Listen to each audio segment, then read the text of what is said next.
Hello, everybody. Thank you for coming to our second event of the Menard Family Lecture Series. I'm Steve Goldman. I'm the director of the Center for Free Enterprise. If you're here for extra credit or reading group or Cardinal Flight, there'll be a QR code when you leave. You can scan that, fill out the survey, and make sure you put why you're here and put your name down so you can get your credit. And if you're here just to listen, we'd still like you to fill out the survey and tell us what you think about what you've heard. We will have one more event this semester on November 5th at 4:30. We are going to have an event on artificial intelligence with a panel with panelists from Thumbprint Consulting, JCPS, and Heaven Hill Distillery. And by the way, if you look at those numbers, if you can read them, and you're considering your major, you might want to consider economics. The numbers look really good for economics majors, and business for sure, because all the business majors are way above the median. And so if you're not a business major, you definitely should change if you want to have a nice living when you grow up. For all you Swifties, on Monday, October 27th, the Economics Department, along with the Center for Free Enterprise, will host the second of 3 sessions on the economics of Taylor Swift. That will be in room 351 at 12:15. Lunch will be served, but you need to sign up. And there are flyers in the back of the auditorium with the registration information. So I think I've covered everything I need to cover. So on to today's event. We're really fortunate to have Don Boudreaux here to discuss tariffs. When I originally invited him, which was last April, I was wondering if we would still be under the current tariff regime. I was hoping we wouldn't be. But it's not over, and alas, at least we have something for Don to talk about instead of something that is in the past. So Don Boudreaux is a professor of economics at George Mason University, earned his PhD in economics from Auburn University and a law degree from the University of Virginia. He specializes in globalization and trade law, and economics, and antitrust economics. He's committed to making economics more accessible to a wider audience, and he's lectured throughout the world on a wide variety of topics, including antitrust law and international trade. He's published many books, including one that we read in our reading group, which is The Triumph of Economic Freedom, Debunking the 7 Great Myths of American Capitalism. And he's also done this book, The Essential Hayek, which our class discussed today. And so if you're considering a class for next fall, Capitalism and Economic Freedom might be one you want to consider. Anyhow, I want to thank Don for coming. I'm going to let him do the talking here. Thanks, Steve. Yeah. Good. Great. Thank you all. I'm honored to be here. And I appreciate Steve's invitation to deliver the lecture. I'm going to talk about tariffs, yes, but mostly about the reason we have tariffs, or the reason the current administration believes we need tariffs. This is the title of my talk. So I believe that an author, when it's relevant, should reveal his or her ideological biases. This is an actual photograph of the license plate on my car. Free trade, I've had that license plate for decades. I didn't pop out of my mother's womb being a free trader. I learned economics, and what I learned in economics convinced me that if the goal is to increase ordinary men and women's, ordinary families' prospects of materially prospering, a policy of free trade is the way to go. So those are my biases. You know them. They're biases shared by, if you call it a bias, shared by almost all economists.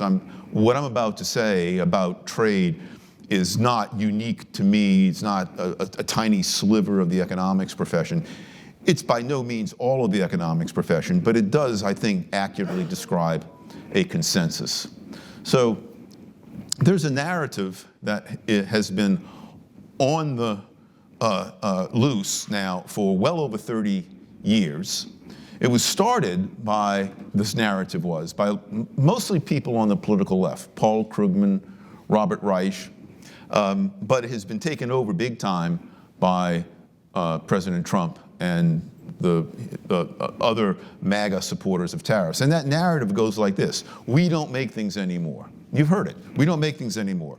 Free trade over the past several decades has hollowed out, you hear this term hollowed out constantly, hollowed out the American economy, hollowed out the American middle class. It's simply not true. I mean, if it were true, if the narrative that we constantly hear were correct, then we would have to take pretty severe corrective action. Wow, things have been going to heck in a handbasket for decades. We got to do something about it. So I'm going to just present to you at first just some basic facts. Most of these data are from the St. Louis Fed's wonderful data site, FRED. These are all publicly available data.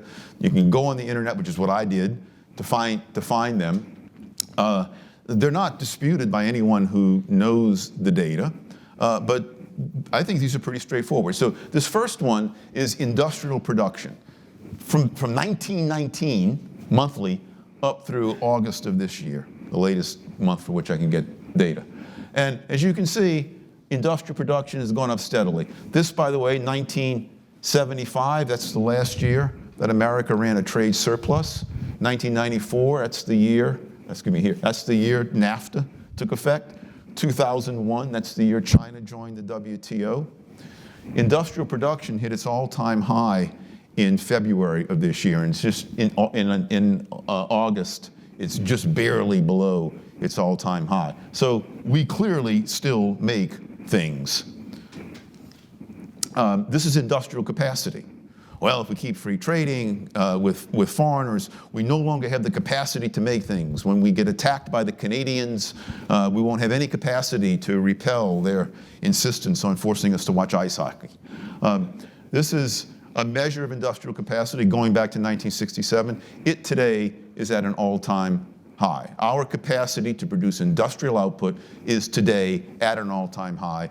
It's risen steadily. As you can see, it rose steadily up until about the time of just after NAFTA, leveled off a bit, and it's back rising at its traditional rate. If we drill down a little bit, so manufacturing is a subcomponent or a component of industrial production. It's the biggest single component, but it gets rid of utilities and energy. So manufacturing, of course, is an obsession of people who support tariffs. Manufacturing output in America hit its all-time high in December of 2007. With the Great Recession, it plunged. It went back up since. It's been pretty steady since. It's today about 4% below its all-time high, but it's still pretty high. This is, again, 1975, the year when we last ran a trade surplus. This is the year NAFTA was created, went into effect. This is when China joined the WTO. Manufacturing output today is close to its all-time high. This is manufacturing capacity. It today is just below its all-time high that it hit in 2007. If we disaggregate manufacturing, so helpfully some economists at the St. Louis Fed in 2018 disaggregated manufacturing into some components, and they fortunately, in doing so, they created this a graph that updates itself. So this graph goes through August of 2025, August of this year. And so this is furniture, this is consumer electronics. So you can read up there the kinds of things that we care about, particularly consumer electronics and automobile and automotive parts. Manufacturing output in America has been rising. Manufacturing output of automotive parts and automobiles, for example, is today at an all-time high. Manufacturing output of consumer electronics in America today is at an all-time high. The big decline, that line up there, that's in textiles. And so if you extract out textiles, manufacturing output in America is today at an all-time high. It's simply not true that we don't manufacture anything anymore, that we don't make things anymore. The data simply don't support that claim. But a lot of people believe it to be true, and therefore a lot of the support for tariffs comes from that false belief. If I have time at the end, I'll say a word, and I think I will. I'll say a word about why people find it so easy to fall for the false claim that we don't make things anymore. The data show that we do. I'll try to get to why they believe that in a moment. One reason why I think people believe it is this trend. What this line shows is the share of manufacturing employment as a share of total non-farm employment. So it goes back to 1939. Manufacturing employment is a share of total employment, hit its peak during World War II, not surprisingly. After demilitarization, it dramatically fell, stayed pretty constant until the end of the Korean War. So since 1954, it's been falling steadily. As you can see, it just keeps falling steadily and steadily. Again, this is when America last ran a trade surplus. This is when NAFTA first took effect. This is when China joined the WTO. It's still falling, but after the Great Recession, the rate of decline slowed a bit, but it is still falling. A lot of people mistake the decline in manufacturing employment for being a decline in manufacturing output, but that's incorrect. I tell my freshman students in 1776, when the most important event of that year, of course, is Adam Smith published his book, The Wealth of Nations. And I tell my students, when Adam Smith published The Wealth of Nations, it took roughly 9 out of every 10 Americans to feed 10 Americans. And agricultural employment fell dramatically, but we still feed ourselves. We still eat things. We still produce food. Agricultural technology improved, allowing people to move off the farms into doing other things. The same thing has been happening with manufacturing employment over the years. So the reason we get this decline in manufacturing employment as a share of total employment is this. This was compiled by Mark Perry, who's at the University of Michigan at Flint, and also the American Enterprise Institute. This is real manufacturing output per U.S. worker, 1947 through 2023. And it's the productivity of manufacturing workers has increased quite impressively. It's slowed a bit since 2010, which is not coincidental with the slowing of the decline in manufacturing employment as a share of the total. But basically, it takes what one manufacturing worker can produce today. It took in one day, it took 8 manufacturing workers in 1947 to produce. So manufacturing is becoming a lot more efficient, so we need fewer workers to produce the same amount of output, or what is to say the same thing, from any given amount of workers, we can get a lot more output. We just don't need that many people working in manufacturing any longer. What about wages? So the data show that we make things, our industrial capacity is at an all-time high. What about wages? Well, this is from a paper done last year by the economist Scott Winship at the American Enterprise Institute. The brown line, orange line, is pay. The blue line is worker productivity. And what this graph shows is a perfect demonstration of the predictive power of economic theory. Economic theory says that in labor markets that are relatively competitive, worker productivity will increase and pay, wages plus fringe benefits, will keep track of that productivity. And that's what we see. This is that compensation is it includes workers in the non-financial corporate sector. So get rid of banks, get rid of hedge funds, get rid of angel investors. And as you can see, the average hourly compensation, so real means adjusted for inflation, the average hourly compensation of workers from 1948 through 2022 has increased pretty dramatically. I apologize for the fuzziness of this. This is a picture taken with my camera and then put into PowerPoint. This is from Michael Strain's 2020 book, and this shows the average real wage of production and supervisory employees. So a narrower group, ordinary workers, not hedge fund managers. These are basically production line workers. And those wages, as of 2018, and they're still rising since, they too are at an all-time high. So we've still produced things, real wages are at an all-time high, real pay, productivity is continuing to rise. It seems from the data that the American economy is doing pretty well. This is per capita GDP, probably perhaps the most straightforward measure of a country's economic, not a perfect measure, no measure is, but inflation adjusted per person, national income. It today is at this is quarterly, so it's the second quarter of 2025, is at an all-time high. The notion that all these trade agreements that we've engaged in since the end of World War II, and especially since we stopped running trade surpluses in the did my microphone go off?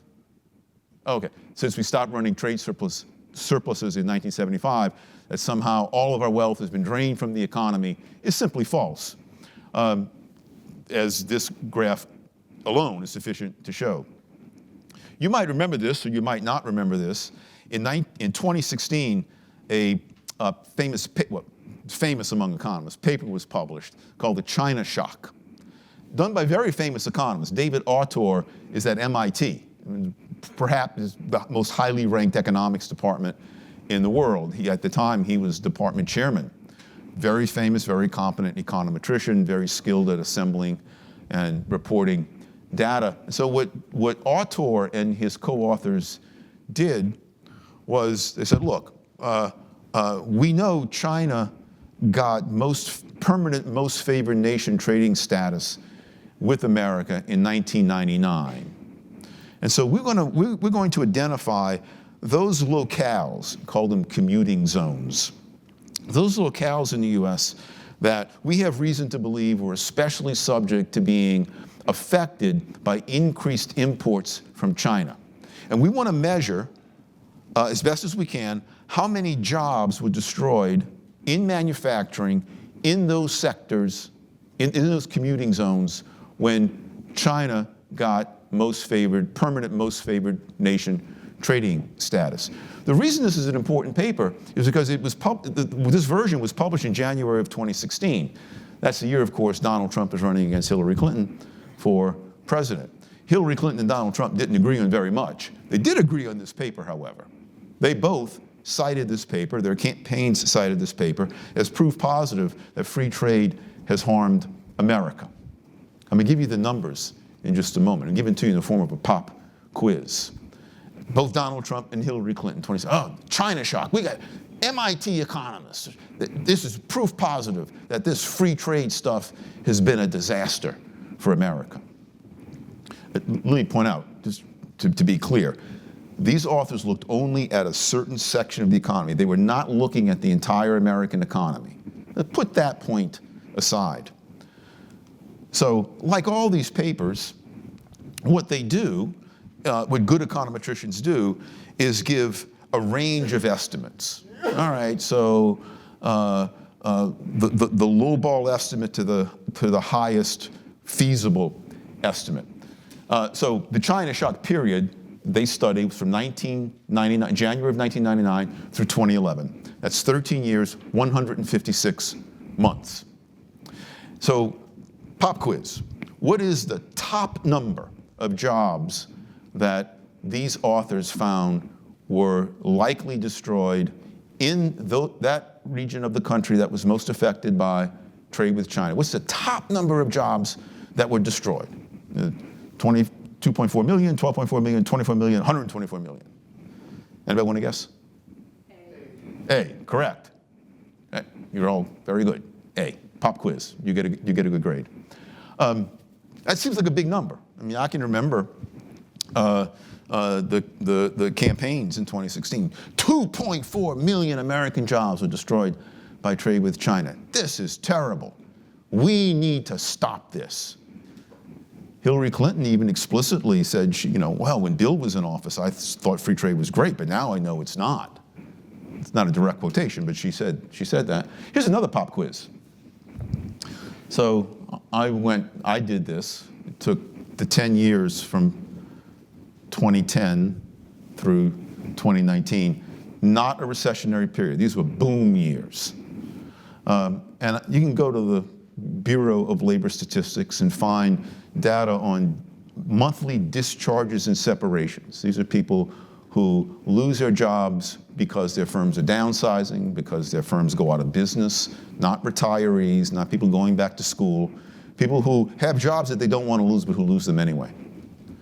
So I went back and did this. I looked at all those 10 years, 120 months, and got the average of the total number of jobs destroyed every month during those boom years. By the way, note, the China shock years include the Great Recession years, when job destruction was a little bit higher, so it's inflated by the Great Recession. Put that aside. So another pop quiz. On average, over the course of those 10 years, how many jobs in the US are destroyed monthly?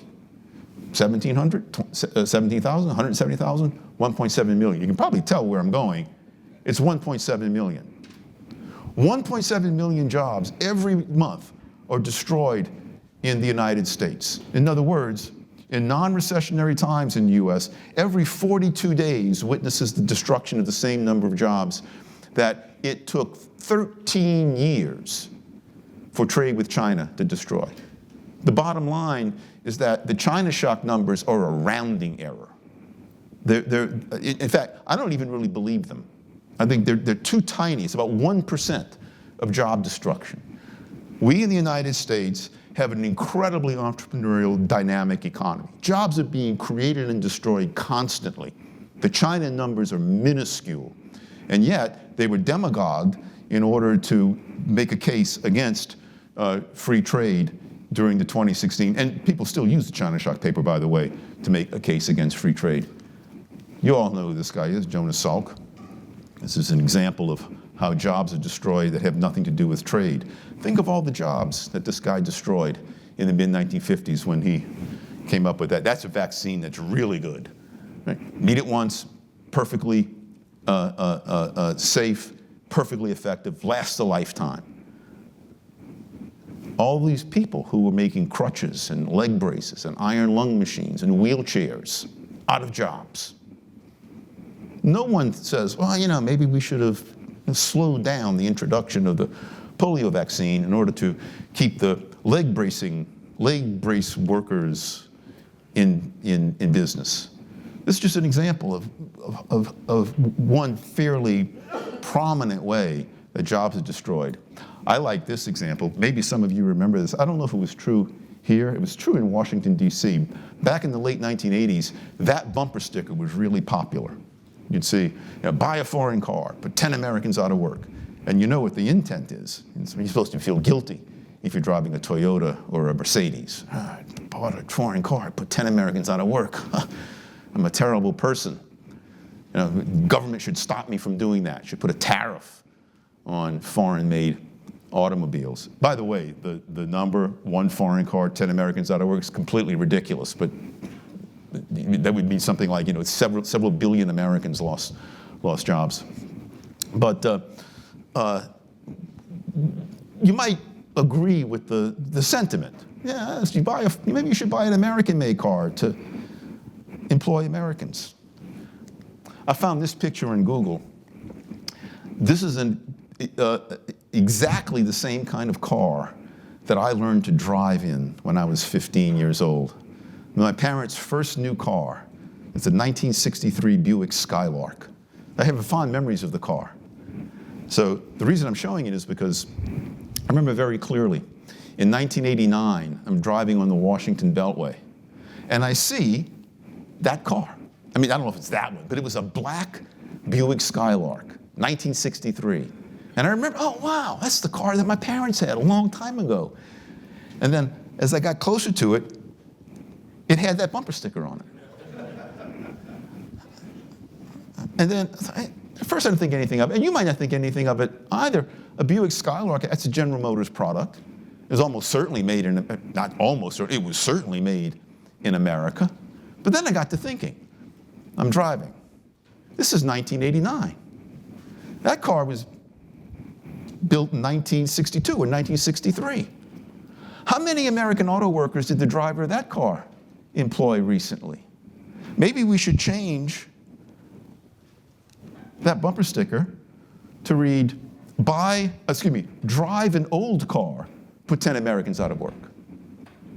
Or possibly, the driver of that car, I didn't stop to interview the driver, but possibly the driver of that car, actually quite probably, the driver of that car bought that car off of a used car lot.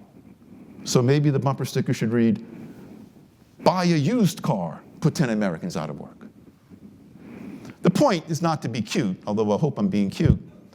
The point is, any decision we make has employment effects. It's going to cause some people to get jobs. It's going to destroy other jobs. If you choose to keep your car longer than otherwise, rather than buy a new car, you're helping to reduce job prospects in the American automobile industry.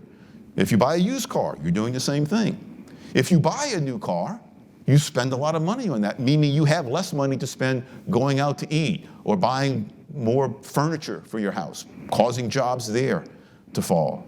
There's nothing unique at all about international trade at destroying jobs. All change, all economic change destroys jobs, including polio vaccines, including buying used cars or maintaining your old car so that it lasts longer so you don't have to buy a new one.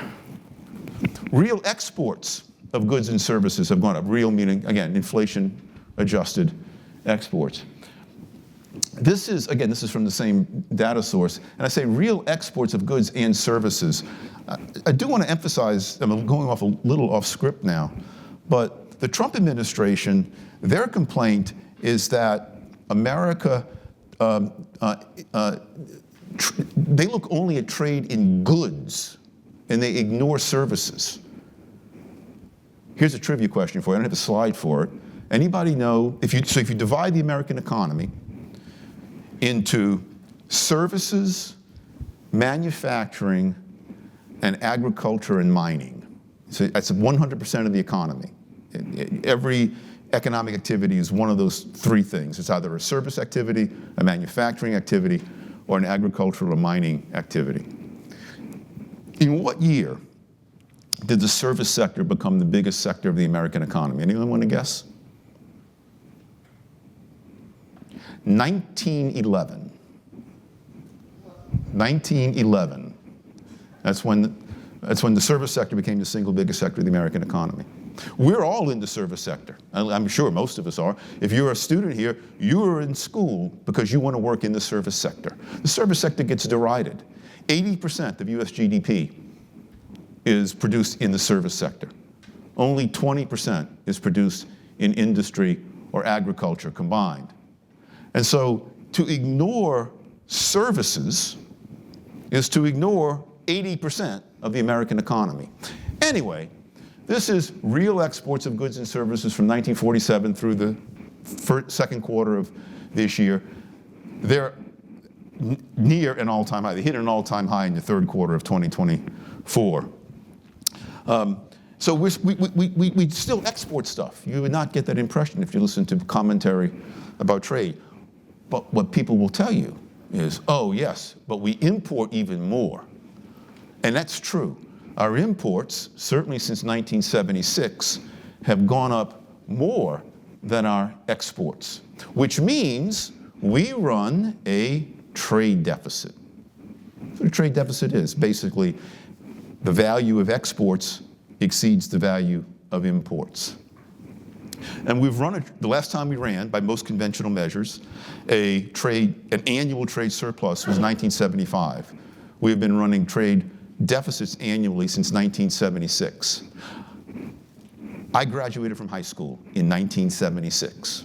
I turned 65 in 2023.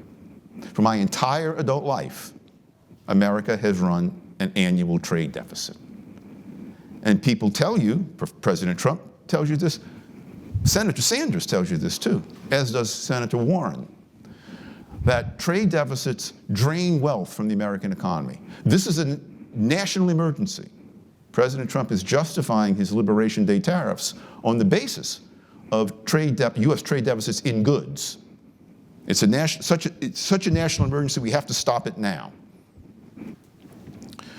It's amazing that the American economy seems a whole lot richer today to me, than it did in 1975 when we last had an annual trade surplus. So what is the truth about trade deficits? This is a pet peeve of mine. I wish this concept had never, ever been invented. It is the most demagogued, if that's a verb. It's the most abused, one of the most abused terms in economic policy that I know of.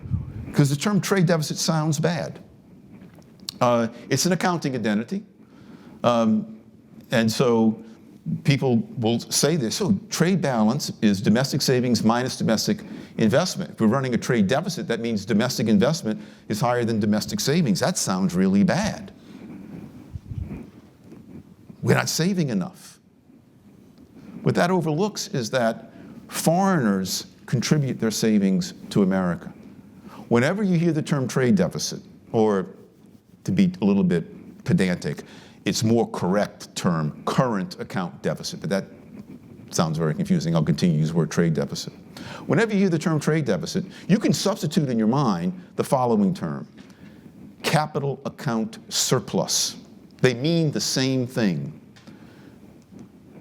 This is also a graph put together by Mark Perry at the American Enterprise Institute. It's from 1983 through October of 2024. And it shows an accounting identity, what people who don't study trade, most of them don't realize this. This blue line is America's trade deficit. So the further down it is, the bigger the trade deficit. It is a mirror image of that darker blue or black line above. When foreigners want to invest in America, they need dollars to do so, just like you need dollars to do so if you want to invest in America. You can get your paycheck, you can spend it all on Amazon and not have a dime left over. It's a free country. Feel free to do that. But if you're a responsible person, probably what you do, not if you're a student, your income is still too low, but when you become an adult, a real adult, you'll do this, right? You get paid, and you'll spend some of it. You got to eat, you got to pay your mortgage, but you'll also save some of it. And you might put it in the bank. And the bank will invest it. The more you save, the more you want to save, the less you're able to consume. It's just a fact. It's a matter of arithmetic. When foreigners want to invest in America, they need dollars to do so, just like you. And so they have to reduce their spending on American exports. And they take the dollars that they don't spend buying American exports, and they send them to America as investment in America. A trade deficit means investment by foreigners in America, net global investment in the American economy. Why we should be upset that global investors are so intent on investing in America is completely beyond me. No one knowingly, maybe global investors have been making a mistake for a half a century. No one knowingly invests in a company, a place, a person, a thing that they think is going down the toilet. If you have an investment in a company and you come to believe that that company is disintegrating, you pull your investment out. If you get a hot tip from someone you trust, hey, that company's really great. You want to invest in it. Global investors, for a variety of reasons, want to invest in the U.S., which means, at least compared to most other countries in the world, the United States is and remains a very attractive place to invest. We are a magnet of foreign investment. We should be proud of that, not upset at that. And when that investment comes here, as I'll try to show in a moment, that only further makes our economy stronger. President Trump is completely wrong. He's not the only one. Again, Sanders, lots of people all over the political spectrum think that the trade deficit is a bad thing because they don't know what it is. So he wants to end it. He thinks America is losing. We're not losing. We're gaining. All this foreign capital comes here. Now, some people might say, well, but when the foreign capital comes here, maybe it's because they're lending money to Americans, and Americans are going further into debt. A little bit of that happens. Or Americans are selling their assets to foreigners. You have stock in General Motors, and you sell 100 shares of your stock in General Motors, and you go and you have a big party. It's a free country. You can do that. You can also take your $100 or the sales proceeds from those 100 shares of stock and invest it in a new upstart firm that you're starting, or that your nephew or niece is starting. So what did the data say? So if the standard story of the trade deficit is true, that when we run trade deficits, that means there's a net reduction in American wealth, we should find it in the data. So I went looking in the data. I found data back to, that says 1970. I actually got data back to, I took the wrong picture here. I can get data back to the first quarter of 1952. I'm going to get into the details. For a variety of reasons, for a number of years, they included nonprofit organizations along with households. I found data and I got rid of the value of nonprofit corporations. It's really tiny. It's like 1.5%. So I looked just at the net value of the net worth of households. I adjusted them for inflation using the personal consumption expenditure deflator. So I turned all these data into real dollars, and I compared various years. So here's what I found. So as of the fourth quarter of 2024, the average US household's real net worth, assets minus liabilities, in 2024, it's 80% higher than it was in 2001, the year China joined the WTO. 142% higher than in 1994, the year that NAFTA took effect. And 236% higher than it was in 1975, the last year that America ran a trade surplus. If it were the case that running trade deficits necessarily, as people claim, drains the country of wealth, that would not happen. It is impossible to square those data with the claim that trade deficits necessarily drain the country of wealth. You can tell a story that trade deficits drain a country of wealth, but it's not a necessary story. And in the US, it's not the case at all. Anybody read the New Yorker? I love the New Yorker. The New Yorker has a caption contest at the end. And so what it does is it'll publish a cartoon, a one-frame cartoon. It's kind of silly. It's kind of silly. I pulled this one off the web, right? And then what the New Yorker does is invite people. You don't have to be a New Yorker. You don't have to be a subscriber to the New Yorker.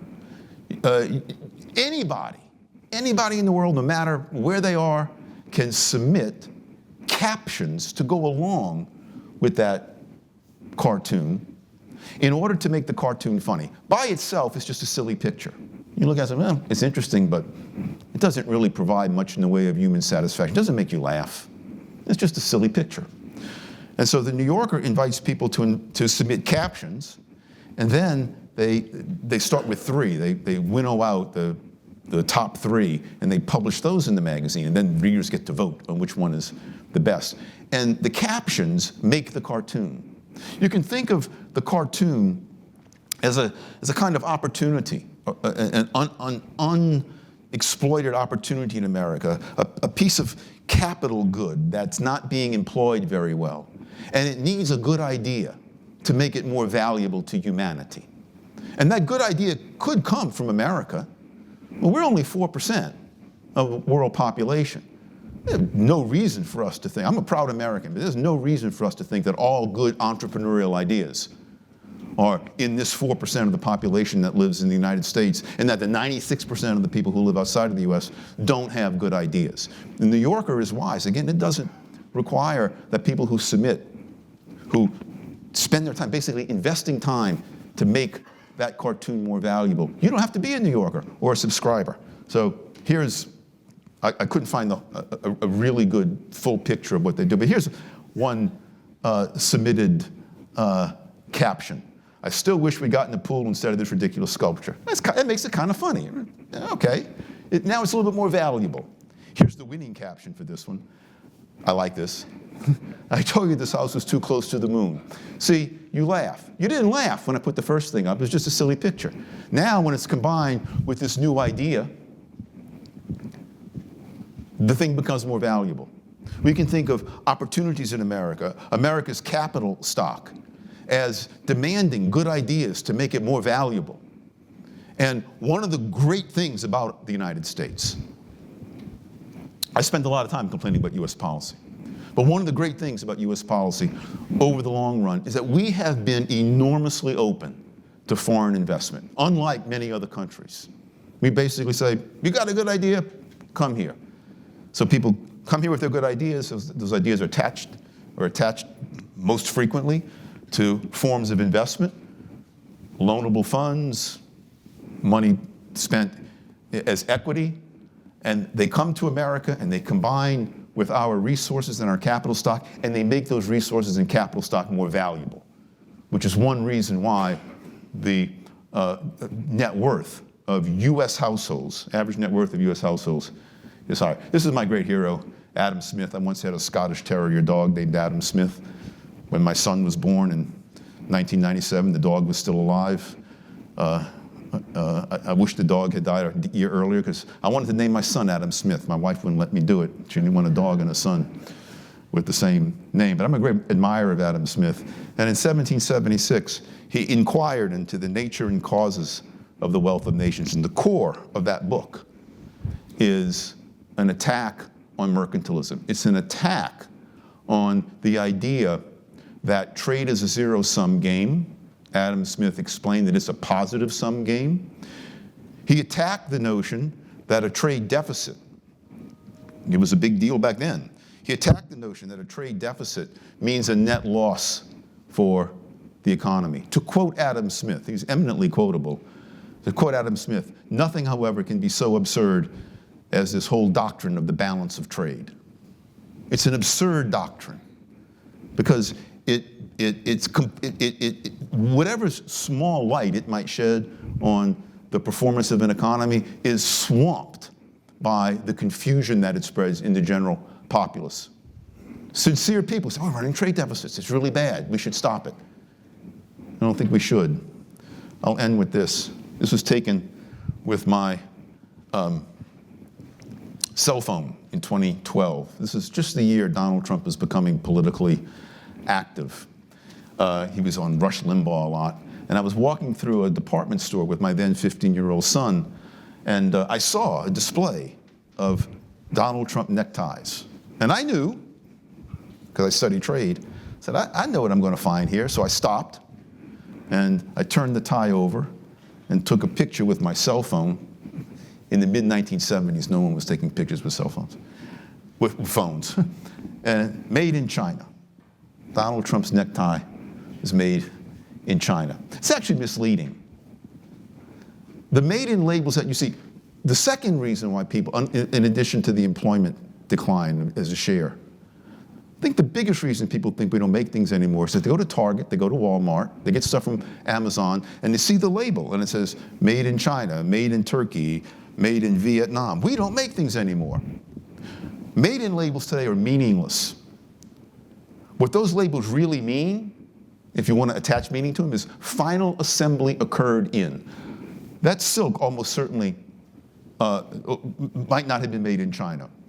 The final assembly of the tie was put in China. The machine on which the silk was woven was probably made in Italy. The insurance that made that enterprise possible was probably originated in London. The transportation vehicles that brought the thing to Fairfax, Virginia, where I found it, was probably made in Japan or in Detroit. Made-in labels, they don't mean anything. It's just final assembly occurred in. Or more appropriately, because of the great complexity of today's global economy, almost everything that has a made-in label, if it were going to be really accurate, again, it can either say final assembly occurred in, or even more accurately, made on Earth. It's true, it's made on Earth.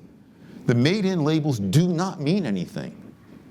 In 2010 it was, and I'm sure it's still the case now, but in 2010 I did a study looking at a Jeep Cherokee and a Toyota pickup truck. I can't remember the name of the Toyota pickup truck. And you can get data on the components in each one and the dollar value of each one. And the Toyota pickup truck was assembled in Japan. The Jeep Cherokee was assembled in the United States. But guess which one had a larger share of American-made parts? The Toyota.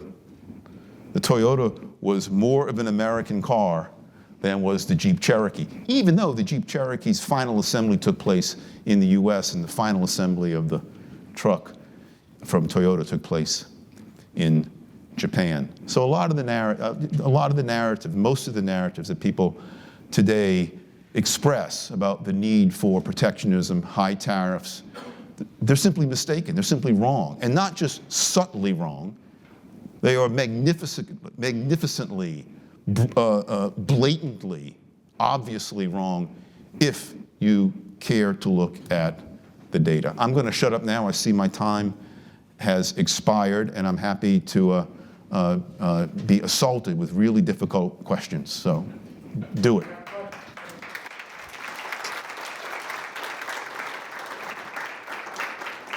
Microphone's up there. If you have questions, please go up and ask on the microphone because we're recording this.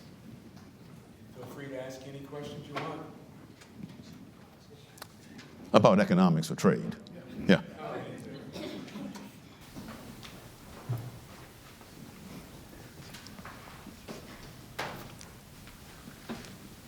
Hi, I'm Andrew Goodwin. We met in Goman's class today. We did. Long time no see. Long time no see. My question, export controls are inherently against free trade, but you see it taken as a matter of fact used for national security purposes. Do you think there's an argument to be made there, or is it something that is overblown?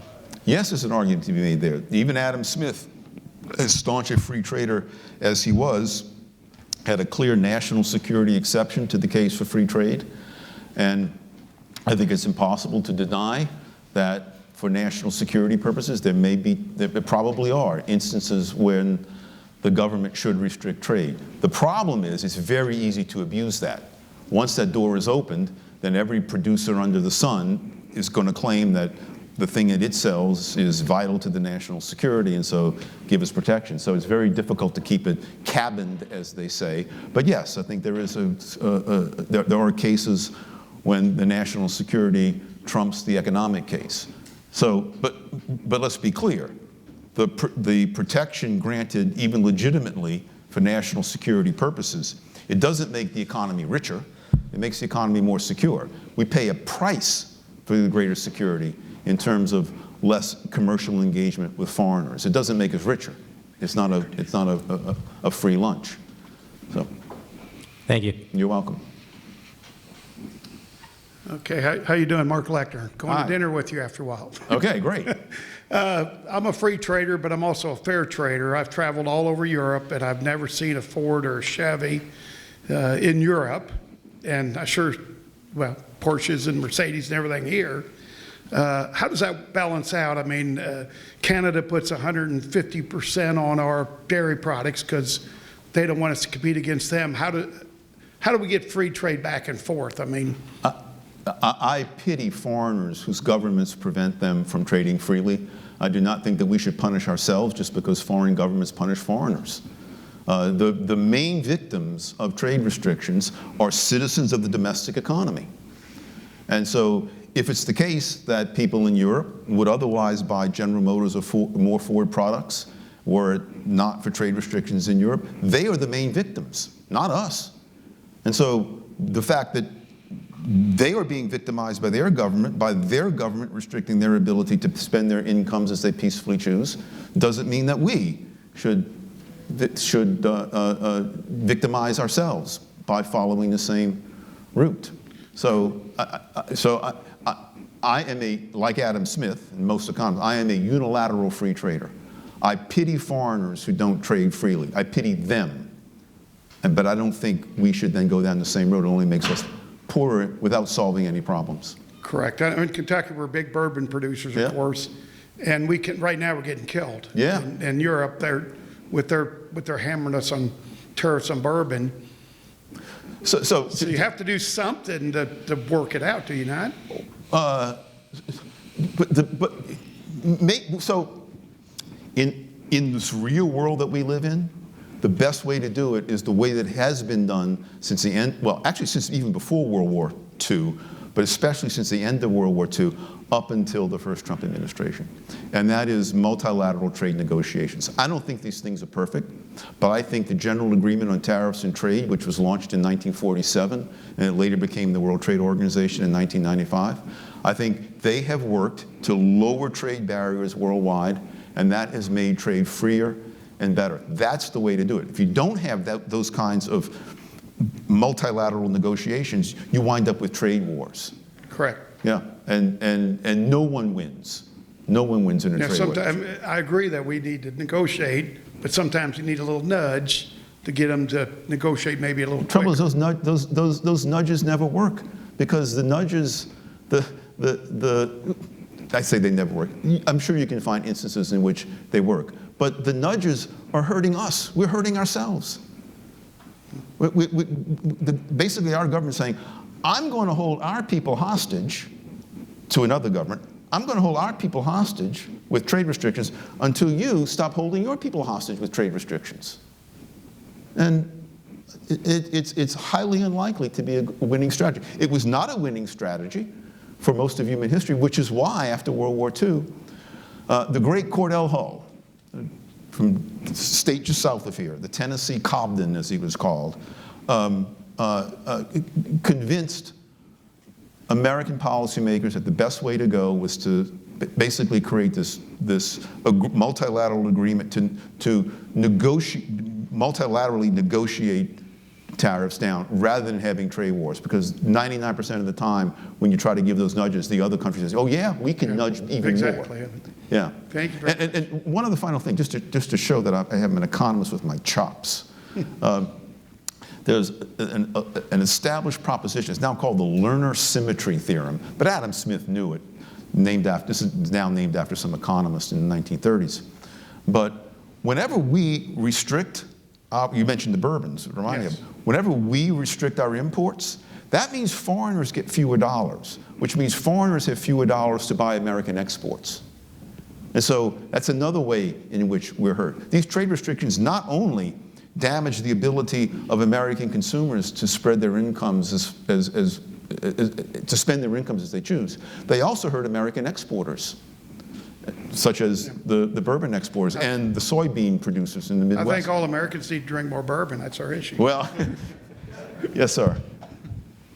Apollo Avery, good to see you again.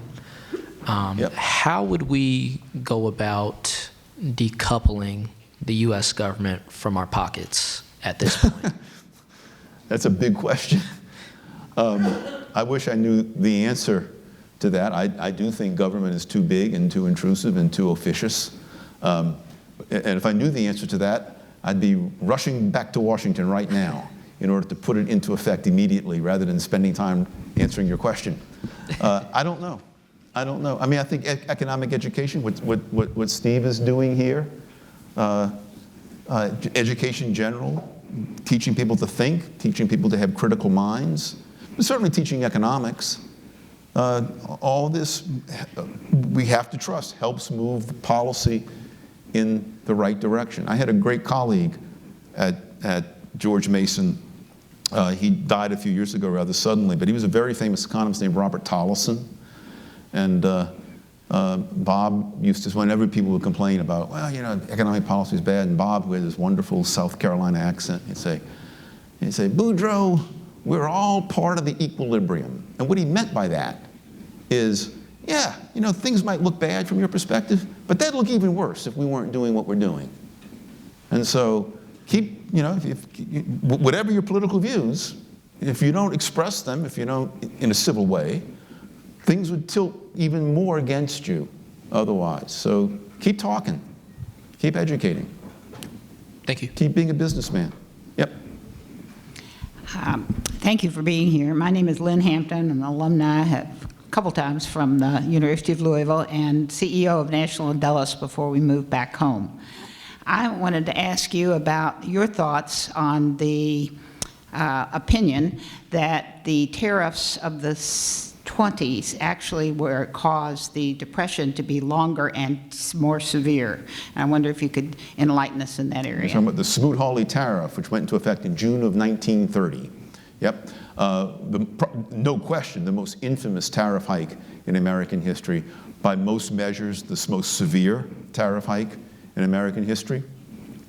I wish I could say I believe that the Smoot-Hawley tariff caused the Great Depression and caused it to last. I don't. I think it was bad. The economist at Dartmouth, Doug Irwin, who's almost certainly the leading international trade economist alive and working today. Doug did a lot of research on the Smoot-Hawley tariff, published a book on it in 2011. And his conclusion, which is very, very sober, Doug's a very careful scholar, his conclusion is that Smoot-Hawley made matters worse, not by an order of magnitude. It made the Depression worse than it would otherwise have been. It perhaps was one of the contributing factors in making the Depression last as long as it did, but it wasn't a major cause of the Great Depression. Thank you. But that doesn't mean it was justified. It was bad news. Yeah. Thank you. You're welcome. Thanks for being here. My name is John Pyron. I'm a current MBA student, and kind of on my initial journey into economics. So really fascinated with everything that's happening now. Also curious and confused and vexed, particularly by the fact that the federal government is generating huge amounts of revenue from these tariffs, and they're basically coming from our pocket. So what is the government doing with the extra tax that it's imposing on us, and how does that eventually benefit us or continue to hurt us? I'm just recognizing you may not have the answer to that, but So it's a big question, but I'm glad you recognize, because it is the case, that the vast bulk of the tariffs are being paid by Americans. The Trump administration wants us to believe that all these taxes are coming from foreigners. Only a tiny fraction. The top estimate that I saw is 14%. The top estimate. So the bottom estimate of how much is being paid by Americans is 86%. Right? So you might say, okay, well, this is, all right, let's put that money to good use. If the Trump administration were using it to actually reduce the budget deficit, I'd be more open. I said, okay, I do think the government suffers from terrible fiscal incontinence, and I worry about growing national debt. And so I like anything that reduces the national debt. Unfortunately, though, the Trump administration is talking, well, we're going to spend some of this money basically buying off farmers. Farmers are hurt by the tariffs because of the retaliation of foreign government. Farmers are hurt by foreign government retaliation and the fact that foreigners have fewer dollars to buy American exports. And so farmers, of course, are a very powerful political lobby. So the Trump administration is now making noise. Okay, we're going to give some of that money to farmers. We're going to give some of that money. Senator Josh Hawley wants to send out tariff rebate checks. So I don't think the discipline is in Washington to use these extra tax revenues in a productive way. One more thought on that. While I'm a fiscal hawk, I don't like government, I don't like taxes, but if you're going to spend this amount of money, I want you to tax that amount. But tariffs are not a very good tax. Tariffs are too local. They're not fair enough. They focus on a particular type of transaction. And if we're going to raise taxes in order to get our fiscal house in order, those taxes should be more broad-based, and they shouldn't just be imposed on a fairly select group of Americans, namely those who buy imports. And one other thing that I didn't mention earlier, 60% of American imports are inputs into production in America. They're either capital goods or raw materials or intermediate goods that are used by producers in America to produce outputs. And so when we raise taxes on those things, that means it's more costly for American producers to do what they have to do. And some of those producers, of course, are exports.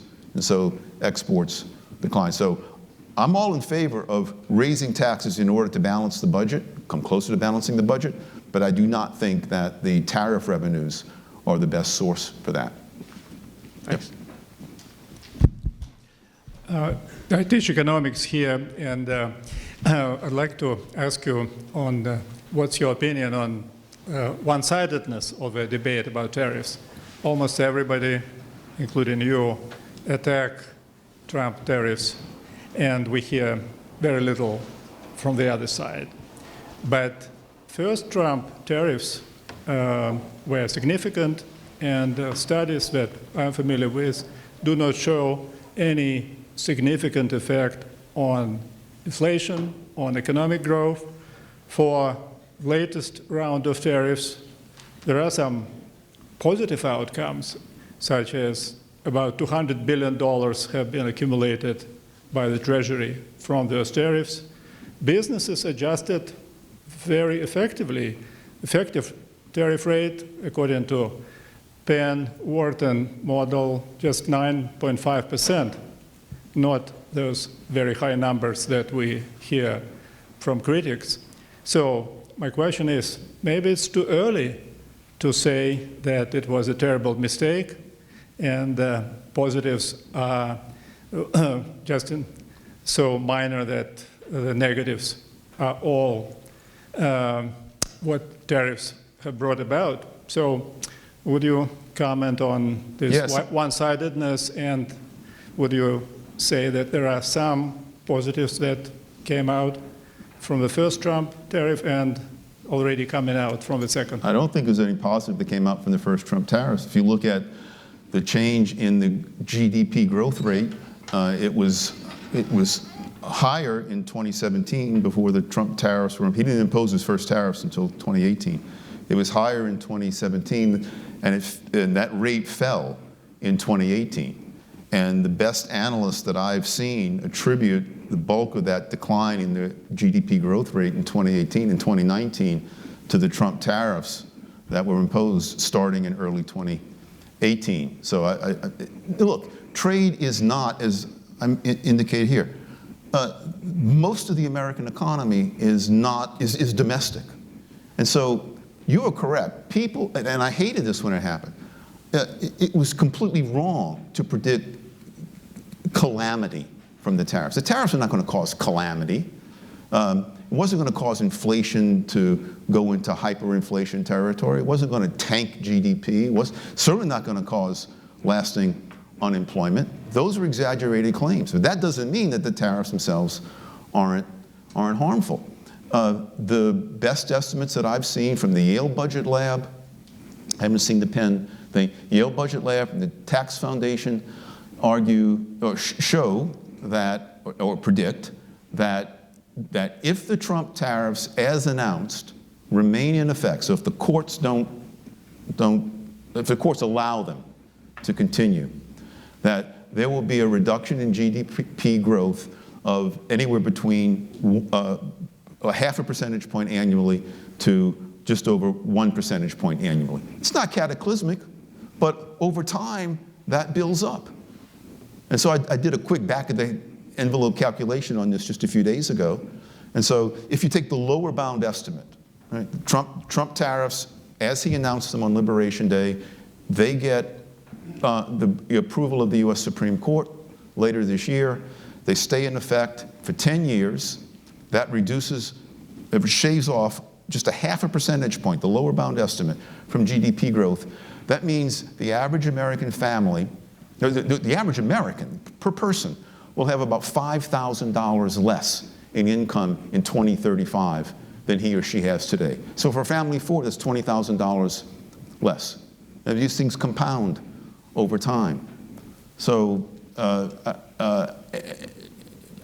don't see any real upside to the Trump tariffs, or any tariffs at all, for that matter. Yep. Ethan Walker, a BBA student. Do you think government involvement or ownership in private companies like Intel help national interests, or does it undermine the principles of a free market? Well, it certainly undermines the principles of a free market. You have the government owning a large enough share for it to have an effect, and so those companies will allocate resources, make production decisions, make location decisions, make employment decisions, make you name the kind of decisions, more with an eye to the politics of it rather than an eye to the economics of it. So I think it's a bad deal. Yeah. Do you think the government should be able to own private companies or a percentage of stock at all? I mean, I don't want to give a blanket absolute no. I assume someone could come up with hypotheticals in which I say, well, okay, in that case, this particular involvement on an ownership basis of the government might be appropriate. Usually would have something to do with national security. But in general, it's a bad idea. In general, government shouldn't own a share of Amazon or U.S. Steel or NVIDIA. Trump is not a socialist, obviously, but one reasonably good definition of socialism is that it's government allocation of the means of production rather than market allocation of the means of production. And so to the extent that government owns shares of major corporations and has a say in deciding how those corporations allocate their resources, that's a movement in that direction. Now, just a little bit of movement in the direction doesn't make the United States a socialist economy, but it's a movement in that direction, and I think it's a bad idea. I just don't trust politicians to allocate resources as well as people investing and spending their own money. Because that's not what politicians invest and spend. They're investing and spending other people's money. And so they don't take the losses, they get the political gains. That's very different from what private investors and private entrepreneurs do.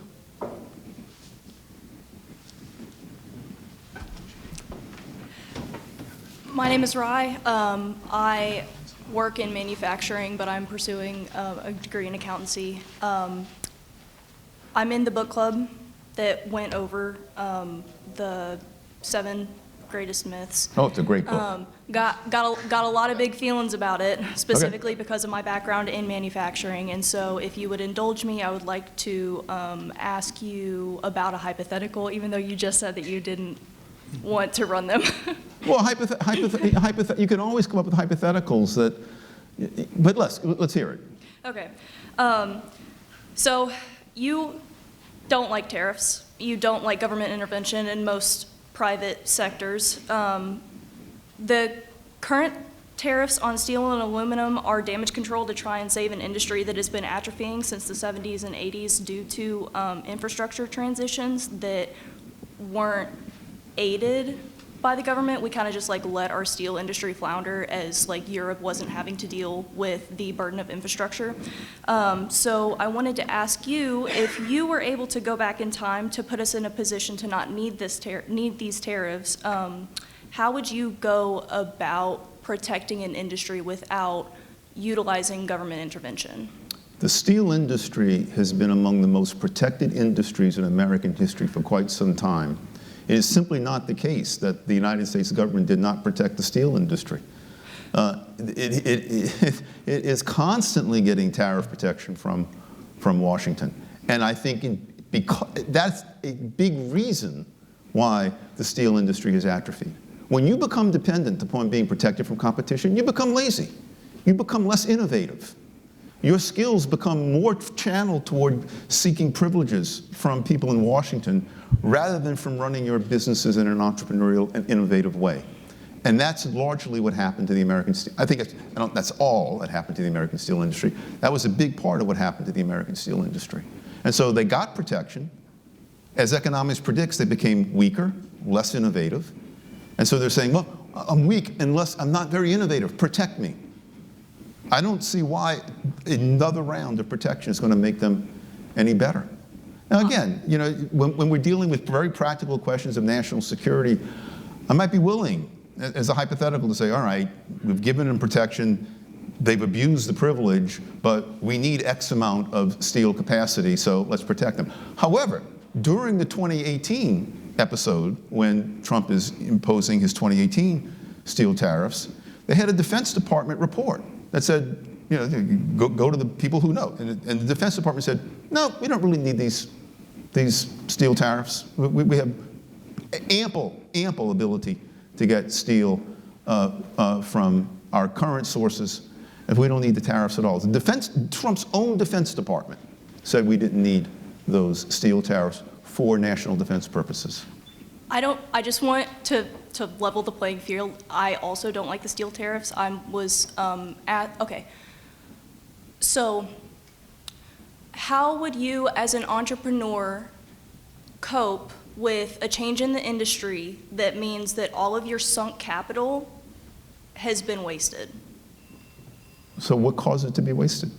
So if you were to, say, build a very, wide footprint steel mill, for example, and then there's a change in the industry to go towards a mini mill, and your steel mill is no longer competitive, how do you as an entrepreneur approach that cost-benefit analysis? I dislike descriptions of the market system as a profit system.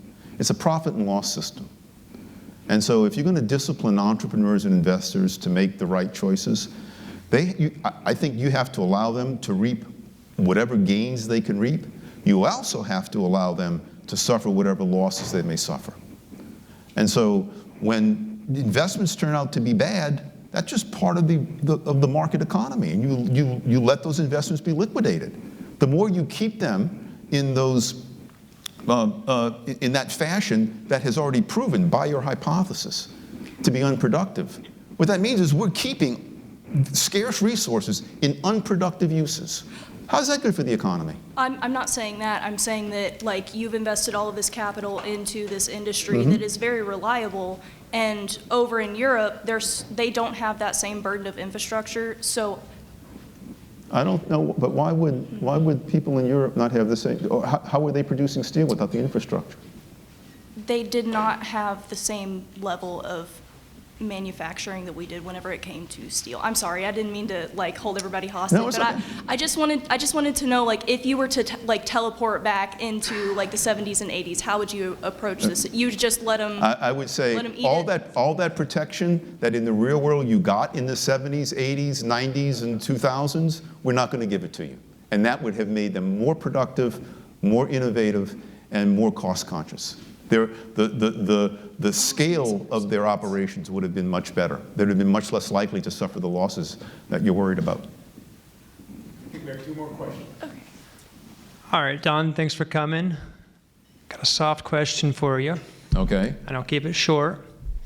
We haven't talked about the geopolitical consequences of trade wars. It's a yes or no. Are we in a new Cold War with China? Trade-wise? However you want to define the construct.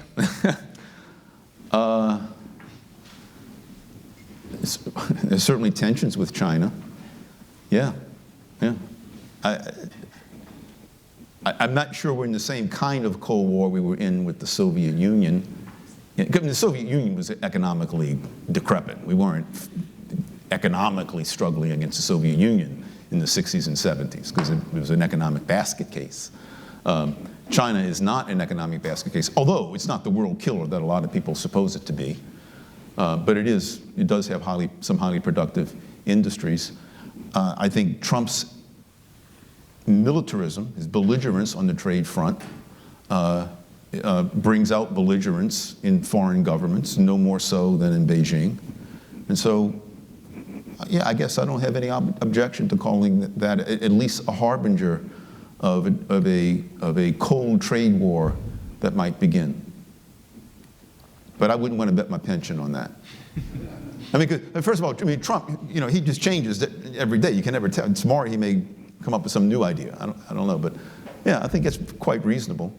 Yeah. Don, following up, same kind of question, but how about weighing in a little bit on how you would advise the United States government strategy with regard to artificial intelligence? And what I'm thinking about are 2 different things. We got free market, where we have all the large language models, which have a component that actually obviously serves a commercialization within domestic globally. But then we have this issue about defense. And how do you frame what's happening with artificial intelligence? Do you use a free market analysis to advise the country on what we should sell to other countries, or do you take on your lens of this new power that we have as being falling into the domestic defense side? Thanks. Yeah, so I take your question to be, if some American develops some powerful artificial intelligence technology, should there be restrictions on somehow letting it get into the hands of foreigners? I can't say no. I mean, this is a national security issue. It's not an economic issue. And maybe in that case, the economic benefits of being able to sell this powerful technology to a foreign government, China is the one people have in mind, of course, maybe those economic benefits are outweighed by the dangers to the national security that would happen if that sale were allowed. So I can't rule that out as a matter of case. But again, I warn that it's very easy to abuse the national security excuse. But as a matter of reality, I can't say that it doesn't exist, or wouldn't exist as a practical matter in this case. At a more general level, unlike a lot of people, I don't fear artificial intelligence at all. It's just another technology, an especially powerful one. And I'm more than happy to let 1,000 flowers bloom. A very light touch regulatory approach to it. Let people experiment with it. Let entrepreneurs experiment with it. Let consumers choose to buy or not buy various aspects of it. I think that's the best way to deal with it economically. But of course, your question is more about a national security thing. And again, there may be exceptions to that on national security grounds. All right, well, I want to thank Don for coming and hope you guys will too. Thank you, Steve. Thank you.